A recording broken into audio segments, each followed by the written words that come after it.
Et c'est la suite de votre rendez-vous d'info à 7h41. Emmanuel Macron l'a confirmé depuis Vilnius à la fin du sommet de l'OTAN. Il ne prendra pas la parole demain à l'occasion du 14 juillet. Votre invité ce matin, Alexandre, Jérôme Sainte-Marie, sondeur et auteur de Bloc contre Bloc, la dynamique du macronisme aux éditions du Cerf. Bonjour Jérôme Sainte-Marie. Bonjour. Les Français attendent des réponses après les émeutes. Ils ne les auront pas demain. Emmanuel Macron ne se pliera pas à la traditionnelle prise de parole présidentielle du 14 juillet. Si le silence dure, c'est que la réponse tarde. L'exécutif n'est pas prêt, tout simplement. C'est effectivement un risque très important que prend Emmanuel Macron, celui de donner l'impression d'un vide à la tête de l'État, dans un système aussi présidentiel que le nôtre, et le jour de la fête nationale, bien sûr que c'est quelque chose qui va être douloureusement ressenti par de nombreux Français.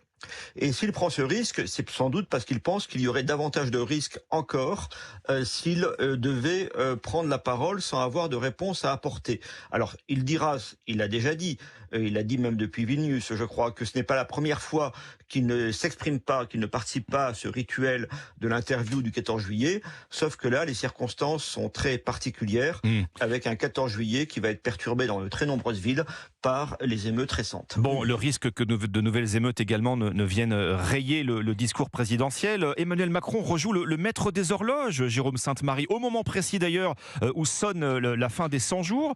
Ce silence programmé, c'est aussi pour masquer un aveu d'échec sur l'apaisement du pays ?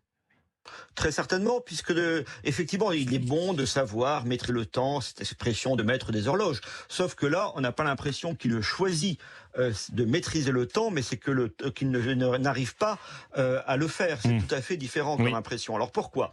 Tout simplement, il suffit de comparer par rapport à il y a un an. Il y a un an, Emmanuel Macron venait d'être réélu. Quand il fait son allocution le 14 juillet 2022, il a des projets à annoncer aux Français. Il parle des retraites, il parle de la réforme de l'assurance chômage, il parle de la sobriété énergétique et il parle de l'Ukraine. Il vient d'être réélu, certes.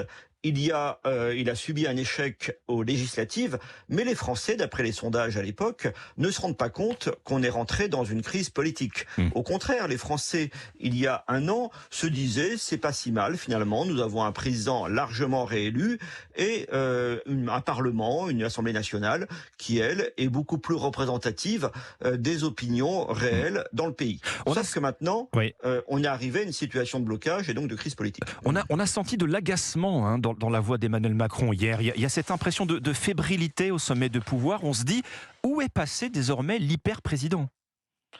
Oui, parce qu'encore une fois, il a subi plusieurs crises qui se cumulent. J'insiste sur la crise politique. Le fait qu'il n'ait pas de majorité à l'Assemblée nationale se fait sentir sans cesse. C'est l'épisode du 49-3. Ça crée une très mauvaise impression dans l'opinion, ce qui explique que seuls 31% des Français aient actuellement une bonne opinion d'Emmanuel Macron, d'après BVA. Ensuite, il y a encore les traces très profondes de la crise sociale, c'est-à-dire la réforme des retraites, qui, elle, a été désapprouvé par une très large majorité des Français. Ceux-là n'ont pas disparu. Et il y a désormais une crise sécuritaire, je ne vous apprends rien, qui suscite l'incompréhension et une inquiétude extrêmement forte des Français. Et sur ce point, non seulement alors sur la crise sociale, la réforme des retraites, encore une fois, a été désapprouvée, et sur la crise sécuritaire, bien sûr, les Français ne sont pas du tout solidaires, cette fois-ci, avec les émeutiers. C'est tout à fait différent, encore une fois, de la contestation des retraites. Mais seuls 28% des Français considèrent que Emmanuel Macron a eu une réponse adaptée à la situation. On sent une différence avec le premier quinquennat, Jérôme Sainte-Marie, où les crises étaient comme un moteur en fait pour Emmanuel Macron qui parvenait à reprendre l'initiative. On l'a vu avec les Gilets jaunes. Là, on a le sentiment que ce quinquennat se grippe, l'inflation et la flambée des prix, la bataille des retraites et le recours au 49.3 et maintenant les émeutes. Oui, il y a cette impression paradoxale de fin de règne, alors qu'il reste 4 ans, bien entendu, pour ce quinquennat. Cela tient, vous l'avez fort justement signalé, que les crises importantes du premier quinquennat ont finalement renforcer Emmanuel Macron. Ça a été le cas pour la crise des Gilets jaunes. Il avait entamé ensuite ce grand débat national, qui est un peu l'équivalent des 100 jours dont il vient de parler. Et à l'issue du grand débat national, eh bien, il avait repris quelques couleurs dans l'opinion. La crise sanitaire que nous avions connue l'avait renforcé, il avait pris 10 points, et à chaque fois, finalement, il avait assuré cette position particulière du chef de l'État, du président de la République, dans la 5e. Là, aujourd'hui, il apparaît en panne de réponse, et ces crises ne se cumulent, elles ne le renforcent pas, mais elles l'affaiblissent. Il y a à cela aussi une dimension politique toute simple.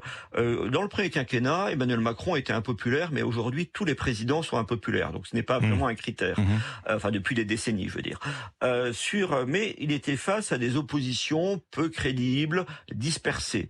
Le problème qu'il a aujourd'hui, c'est que son opposante de second tour en 2017 comme en 2022, Marine Le Pen, aujourd'hui sort renforcée de ces différentes crises, de la crise des retraites et de la crise des émeutes. Jérôme Sainte-Marie, est-ce qu'un remaniement, alors hypothétique pour l'instant, suffirait à relancer le quinquennat? Votre collègue, confrère Stéphane Rosès disait ici même sur Europe 1 qu'il faudrait aller vers une dissolution ou un référendum.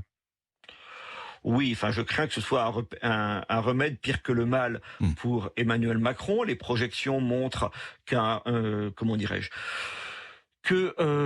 dissolution serait tout à fait hasardeuse, probablement qu'aucune opposition, je pense notamment au RN, n'aurait pas une majorité à l'Assemblée nationale, c'est très probable, mais en tout cas, la minorité présidentielle serait encore davantage affaiblie. Donc je ne vois pas très bien quel serait le profit pour le président de la République d'une dissolution. Quant à un référendum, dans l'état actuel des choses, il serait très certainement utilisé par l'opinion, qui encore une fois est très majoritairement hostile au président de la République, sans être pour autant majoritairement favorable à un de ses concurrents. Un référendum serait presque certainement perdu, quel que soit son objet. Donc je crois que ça serait effectivement très difficile. Quant à un remaniement, soit il a un véritable sens politique, de celui d'un élargissement, soit alors il ne sert à rien. Et c'est là où on touche à un problème, c'est qu'il n'y a pas actuellement dans les différentes oppositions de clientèle possible pour Emmanuel Macron. Merci Jérôme Sainte-Marie. Merci à vous.